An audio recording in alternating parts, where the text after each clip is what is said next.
Hello দর্শক, আসসালামু আলাইকুম। আবারও স্বাগতম আমার চ্যানেলে আরও একটি নতুন রেসিপি দেখার জন্য। আজকের আয়োজনে থাকছে ছোট বড় সবার পছন্দের চিকেন নাগেট, যা আমরা স্কুলের টিফিন বক্স থেকে শুরু করে বিকেলের নাস্তায় চায়ের সাথে দারুণভাবে খেতে পছন্দ করি। আর আমরা বরাবরই বাইরে থেকে কিনে এনে খাই। আশা করব আজকে এই ভিডিওটি দেখার পর আপনাদের বাইরে থেকে কিনে আনার আর কোনো প্রয়োজন হবে না।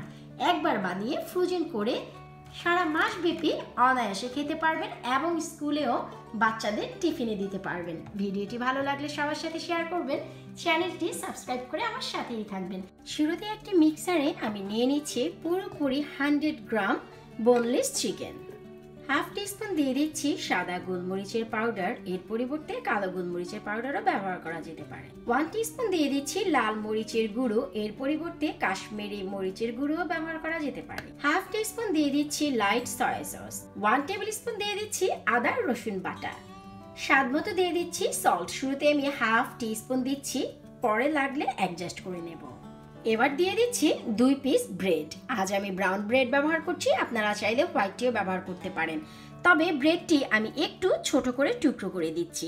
আপনারা চাইলে সরাসরি ব্রেড ক্রামও ব্যবহার করতে পারেন।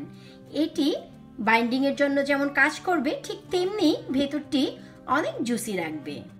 এবার হচ্ছে সব ব্লেন্ড করে নেওয়ার পালা। আর এই মিশ্রণটি বানানোর জন্য যে কোনো ধরনের ব্লেন্ডার ব্যবহার করা যেতে পারে। সম্পূর্ণ মিশ্রণটি ব্লেন্ড করা হয়ে গেছে। আর আমি একটু দেখিয়ে দিচ্ছি যে এটি কেমন হতে হবে।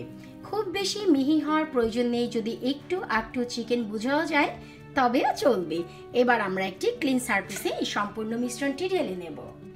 মিশ্রণটি আমরা একটি ক্লিন সারফেসে নিয়ে নিয়েছি। এবার আমি পুরোপুরি 2 টেবিল স্পুন কুকিং অয়েল দিয়ে এই মিশ্রণটি ভালো করে মথে নেব। এতে দেখা যায় হ্যান্ডেল করতে অনেক বেশি ইজি হবে। সম্পূর্ণ মিশ্রণটি মথে নেওয়া হয়ে গেছে এবং একটু লক্ষ্য করলেই দেখবেন অনেক বেশি স্মুথ একটি বল হয়ে গেছে। এবার আমরা হাতের সাহায্যে কি করব, এই মিশ্রণটি একটু ফ্ল্যাট করে নেব। মিশ্রণটি আমি একটি স্কোয়ার শেপে ভালো করে এভাবে করে নিয়েছি। এবার আমি মিশ্রণটি ছোট ছোট টুকরো করে নেব, তবে আমি শুরুতেই নাইফে একটু তেল লাগিয়ে নিয়েছি যেন ভালো করে কাটা যায়।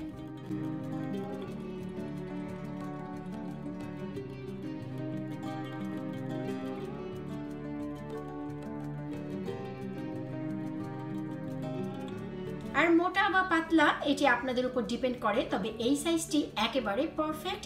এর থেকে বেশি পাতলা করতে গেলে খেতেও ভালো লাগবে না। এবার অন্যদিকে আমি একটি নর্মাল টেম্পারেচারে রাখা ডিম নিয়ে নিয়েছি। তার ভিতর দিয়ে দিচ্ছি 1/4 টিস্পুন সাদা গোলমরিচের powder, 2 tablespoon whole milk, normal গরুর দুধ, যা জাল দেওয়া নয়, কাঁচাটি ব্যবহার করছি। ভালো করে এবার মিশ্রণটি মিশিয়ে নিচ্ছি। এবার হচ্ছে চিকেন নাগেটগুলো কোট করার পালা। তার জন্য এখানে আমি বেশ কিছুটা ব্রেড ক্রাম্ব নিয়ে নিয়েছি। আর এই ব্রেড ক্রাম্বগুলো আমার ঘরেই বানানো, যার একটি ভিডিও অলরেডি আমার চ্যানেলে আছে, লিঙ্কটি আমি ভিডিওর নিচে দিয়ে দিব, সেখান থেকে প্লিজ দেখে নেবেন।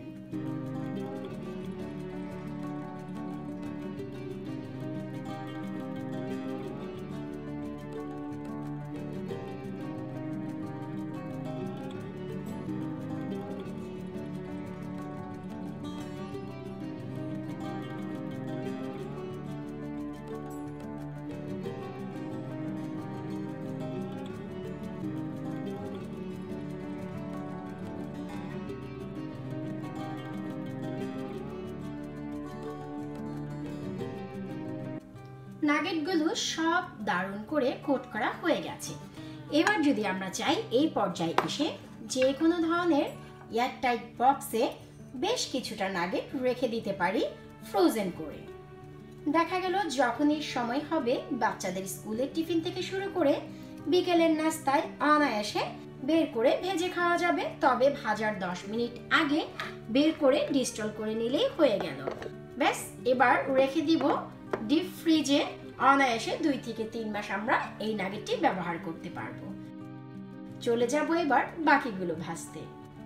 অন্যদিকে পর্যাপ্ত পরিমাণ কুকিং অয়েল দিয়ে গরম করে নিয়েছি। তেলের তাপমাত্রাটি থাকবে একেবারেই মিডিয়াম। এবার আমরা কোট করে নেওয়া সেই নাগেটগুলো দিয়ে দিব। তাপমাত্রা এতটুকুই গরম হবে যে দেয়া মাত্রই ঠিক এইরকম বাবল তৈরি হবে। তার মানে তেলের তাপমাত্রা একেবারেই পারফেক্ট।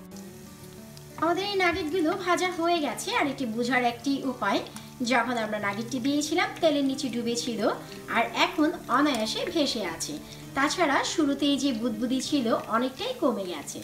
যখনই কোনো কিছু রান্না হয়ে যায় বুদবুদির পরিমাণটি অনেক বেশি কমে যায়। এবার অতিরিক্ত তেলটি শুষে তুলে নেব।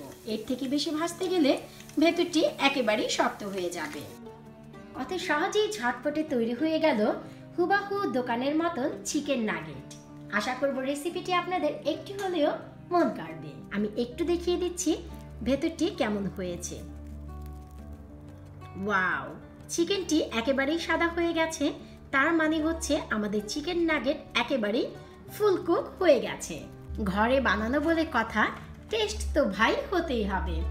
ভিডিওটি বাসায় ট্রাই করলে অবশ্যই কমেন্ট বক্সে জানাবেন আপনাদের কেমন লাগলো। আরো অনেক নতুন ভিডিও দেখার আমন্ত্রণ রইল। ততদিন আপনারা ভালো থাকুন, আমারও আমার পরিবারের জন্য দোয়া করুন।